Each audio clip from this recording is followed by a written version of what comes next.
अब हमारा विषय आज कि हम घड़ी में एक बजती तब हमें क्या संदेश देती है। बहुत सुंदर सा विषय ले रहे हैं, आप इसको नोट कर सकते हैं। जैसे समय के 12 घंटे होते हैं तो उसकी चर्चा बड़े सुंदर ढंग से श्रावक हमको समझा रहे हैं। आप इस चीज को नोट कर सकते हैं, बहुत नोट करने वाली चीज है। आगे घड़ी में एक बजती है तो हमें शिक्षा देती है कि समयम गोयम महापमाय, समय मात्र का भी प्रमाद नहीं करना चाहिए। उत्तराध्ययन सूत्र के 10वें अध्ययन में 36 बार यह शब्द आया कि बताया है, जीव तू इस जगत में अकेला आया है और यहां से अकेला ही जाएगा। तो कवि ने बताया है, एक लोही आयो बंदा एक लोही जावेला, एक लोही आयो रे बंदो एक लोही जावेला। थारे साथ ना चाले रदन माल, जीवनो दो दिन रो। थारे साथे चाले ना धन माल, जीवन दो दिन रो। सगा संबंधी सारा जग में स्वार्थ राह साथीड़ा, सगा संबंधी सारा जग में स्वार्थ राह साथीड़ा। काम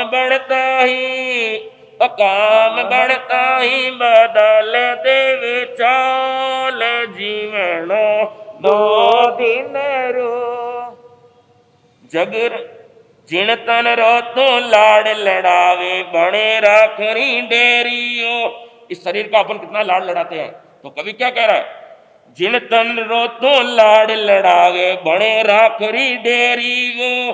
जाग जाग रे ओ जाग जाग रे चेतनिया स्वामी बाल, जीवनो दो दिन रो। एक लोई आयो बंदा एक लोई जावेला, थारे साथे न चले रदन माल, जीवनो दो दिन रो। तो आप सब इस भजन के माध्यम से समझ चुके होंगे, समय मात्र का भी में प्रमाद नहीं करना चाहिए। इस जगत में अकेले आया है, अकेले जाएंगे। मुट्ठी बांध के आए और हाथ पसारा जाना है। मुट्ठी बांध के आए तो मुट्ठी बांध के क्या लेके आए, कुछ पुनवानी लेके आए अपनी। उस पुनवानी को अच्छी जगह पर लगाना है और हाथ पसार के जाना है। तो दूसरी, जब घड़ी में 2 बजती है तब हमें क्या शिक्षा देती है, राग द्वेष को छोड़ो। जब तक राग द्वेष रहेगा आत्मा का उद्धार नहीं होगा, आत्मा का उद्धार नहीं हो सकता है। हमें किसी के प्रति ईर्ष्या भाव, वेर का भाव नहीं रखना। अभी आगे देखोगे कि आप क्षमापना पर्व का दिवस हम मनाएंगे। पर्युषण पर समस्या महापर्व आ रहा है, प्रतिक्रमण के बाद हम खमत भावना करते हैं।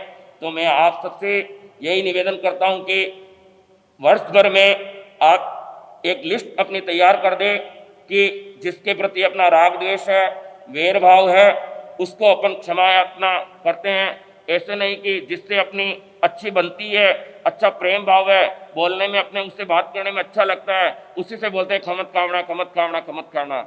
ये कोई मतलब का नहीं है। तो आप अपनी जिससे राग द्वेष है, तो घड़ी हमने को यही संकेत कर रही है कि जिसके प्रति वैर भाव है, ईर्ष्या का भाव है, मन में कभी मलिन भाव आए अपने, तो उसकी अपन लिस्ट पूर्व में अभी तैयार कर दें कि समय अभी कितने दिन बचे हैं पर्युषण के संवत्सरी के। आज कौन सा दिन है, चौथा दिन है। आज चौथा दिन हो गया है। तो आप आगे 3 दिन बचे हैं, चौथे दिन तो अपने को प्रतिक्रमण करके क्षमा मत कामना करना है। तो मैं सबसे निवेदन करूंगा यही अपनी एक आज लिस्ट तैयार करें। राग द्वेष और वैर भाव का मन मुटाव, मन में मलिन भाव आए तो घड़ी में 3 बजती है तब हमें संदेश दिलाते कि देव गुरु और धर्म की शरण में आ जाओ। देव कौन हमारे, अरियंत और सिद्ध भगवान हमारे देव है। दुनिया में देव अनेकों है, अरिहंत देव का क्या कहना। दुनिया में देव अनेकों है, अरिहंत देव का क्या कहना, उनके अतिशय का क्या कहना, उनके आश्रय का क्या कहना। दुनिया में देव अनेकों है, अरिहंत देव का क्या कहना। जो आदि धर्म की करते हैं, भव्यों के भव को हरते हैं। जो तीरते और तिराते हैं, ऐसे तीरथ का क्या कहना। दुनिया में देव अनेकों है, अरिहंत देव का क्या कहना। कोई पूजे देव सरागी को, कोई शीस नमाते भोगी को। अरिहंत देव ही देव मेरे, देवादिदेव का क्या कहना। दुनिया में देव अनेकों है, अरिहंत देव का क्या कहना। ये हमारे देव अरिहंत हुए, अरिहंत और सिद्ध हमारे देव हुए। सिद्ध भगवान तो ऐश्वर्य आत्मा, मोक्षगामी आत्मा है। सिद्ध भगवान मोक्षशिला पर विराजमान है। पहले सिद्ध भगवान तो मोक्ष चले गए, अरिहंत भगवान को पहले क्यों याद करते हैं हम? क्यों? अरिहंत भगवान हमें अपना मार्ग बतलाते हैं। सिद्ध भगवान मोक्षशिला पर विराजमान है, इसलिए हम अरिहंत भगवान को पहले याद करते हैं। गुरु, गुरु हमारे निर्ग्रंथ, गुरु हमारे पंच महाव्रतधारी, 5 समिति 3 गुप्ती का पालन करते हुए हमारे गुरु बताए हैं। गुरुदेव मेरी नैया, भव पार लगा देना। गुरुदेव मेरी नैया, भव पार लगा देना। अब तक तो निभाया है, आगे भी निभा लेना। गुरुदेव मेरी नैया, भव पार लगा देना। गुरुदेव के चरणों में हम यही विनती करते कि मेरी नैया को बहु पार लगा देना गुरुवर। धर्म, धर्म हमारा दया प्रदान, दयामय धर्म। हम जैन हैं, जैनों के रोम रोम में अनुकंपा, दया, मैत्री, अहिंसा का भाव होना चाहिए। संकितधारी जीव धर्म जो जैसा है उसको वैसा ही मानना सम्यक्त्व है, जो जैसा है उसको विपरीत मानना वह मिथ्यात्व है। जब तक हमें संकित की प्राप्ति नहीं होगी तब तक मोक्ष मार्ग की ओर नहीं बढ़ सकते हैं। भगवान की वाणी पर विश्वास होना चाहिए, आगम पर विश्वास होना चाहिए। प्रभु महावीर को संकित प्राप्ति हुई, प्रभु महावीर को संकित की प्राप्ति कब हुई थी? नैसार के बहु में। तो हम अपने धर्म के प्रति पूर्ण विश्वास होना चाहिए। धर्म करनी किए बिन पछताओगे, अच्छे काम करोगे तो सुख पाओगे। कहता केवल मुनि शिक्षा मानो गुणी, माने करना नहीं, माने करना नहीं। स्वप्न संसारे है, रहना दिन चारे है। माने करना नहीं, माने करना नहीं। आगे जब गढ़ी में 4 बस्ती है तब हमें क्या संकेत करती है? कल हमारा क्या विषय था? यस्टरडे अपना क्या विषय था? क्रोध, मान, माया, लोभ। हमें ज्ञात कराती है कि 4 कसायों को छोड़ो। सबसे पहले कसायों को छोड़ना होगा, तब हमारी आत्मा मोक्ष मार्ग की ओर बढ़ सकती है। जब तक हमारे जीवन में क्रोध मान माया लोभ रहेगा तब तक हम मोक्ष मार्ग की ओर अग्रसर नहीं होएंगे। मोक्ष क्रोध का स्थान कहाँ बतलाया है? क्रोध कहाँ रहता है? मस्तिष्क में। क्रोध को किससे जीत सकते हैं? क्षमा से अपन क्रोध को जीत सकते हैं। मान का स्थान कहाँ है? गर्दन में। मान को किससे जीत सकते हैं? विनय से। माया का स्थान कहाँ है? पेट में। और माया को किससे जीत सकते हैं? सरलता से। लोभ का स्थान कहाँ बताया है? पूरे शरीर में। उसको किससे जीत सकते हैं? संतोष से। संतोष, सरलता, विनय भावता, क्षमा, ये अपने जीवन में जरूर जरूर उतारने का प्रयास करें। घड़ी में जब 5 बजती है तब हमें आह्वान करती है कि पंच परमेष्टि भगवान की शरण में आ जाओ, संसार सागर से पार हो जाओ। कवि कहता है 108 बार परमेष्टि करते हैं नमस्कार। 108 बार परमेष्टि करते हैं नमस्कार। 5 नमन सब पाप प्रणाशक, उत्तम मंगल विघ्न विनाशक, भव भव शांति अपार परमेष्टि करते हैं नमस्कार। 108 बार परमेष्टि करते हैं नमस्कार। तो पंच परमेष्टि भगवान की शरण में हमें आना है। घड़ी में 6 बजती है तब हमें ये बताती है कि 6 काय की रक्षा करो। 6 काय कौन कौन से हैं? पृथ्वी काय, अप काय, तेयु काय, वायु काय, वनस्पति काय और त्रस काय।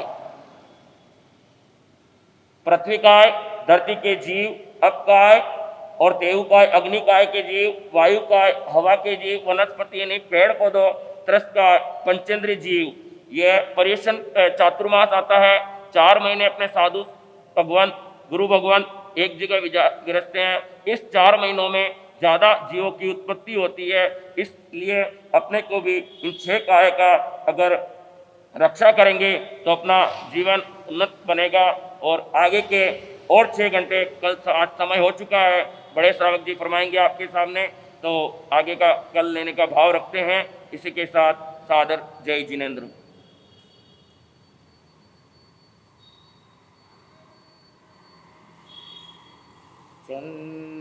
चंदेषु निमलयरा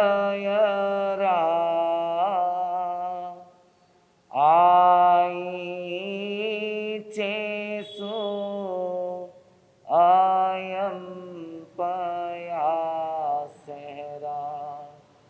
सागर वर गंभीरा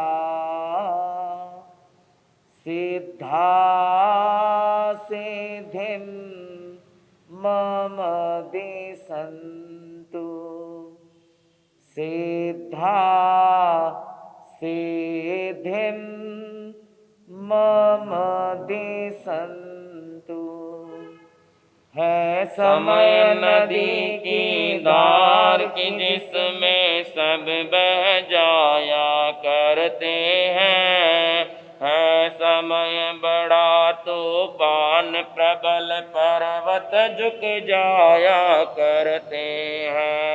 अक्सर दुनिया के लोग समय के चक्कर खाया करते हैं, लेकिन कुछ ऐसे भी होते जो इतिहास बनाया करते हैं, इतिहास बनाया करते हैं।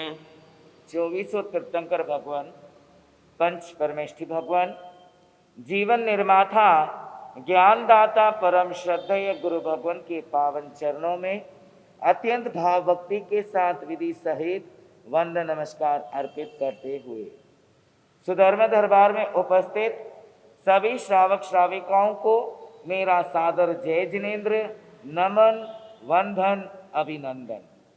आइए अंतर्गत दशांग सूत्र के तीसरे वर्ग के अंतिम अध्ययन चौथे वर्ग और पंचम वर्ग की वाचनी अभी अभी आपने और हमने श्रावक जी राजेश कुमार जी के मुखारबिंद से सुना। सुमुख दुमुख कुपधारक उनका वर्णन आता है कि 50 रानियों के साथ उनका विवाह होता है, 50 करोड़ का धन उनको मिलता है, फिर भी भोग से क्या हुए, वे योग में चले गए, आसक्ति को छोड़ करके सिद्ध बुद्ध और मुक्त हो गए।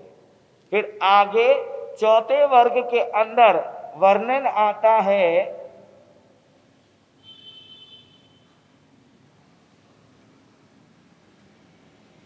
व्याली मायली आदि 6 सहोदर भाई का वर्णन आता है। और उसमें भी उन्होंने भी क्या किया है, भगवान की वाणी सुन करके अपने भव भ्रमण को मिटा करके उसी भव में वे सिद्ध बुद्ध और मुक्त हो गए।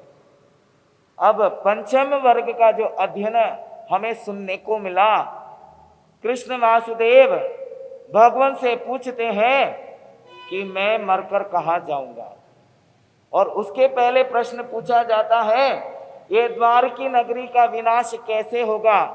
तब प्रभु अरिष्टनेमी कहते हैं मदिरा, अग्नि और विपिन ऋषि के कोप से द्वारिका नगरी का विनाश होगा। किससे?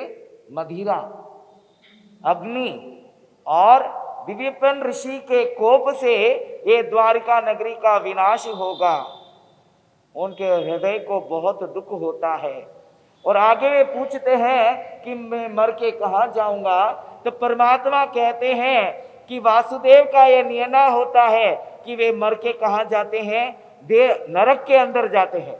जितने भी वासुदेव होते हैं वे नियमित रूप से मर कर के नरक के अंदर जाएंगे और तुम भी क्या हो जाओगे, यहाँ पर अपने प्राण को, अपने आयुष खत्म करके तीसरे नरक के अंदर पहुंच जाओगे।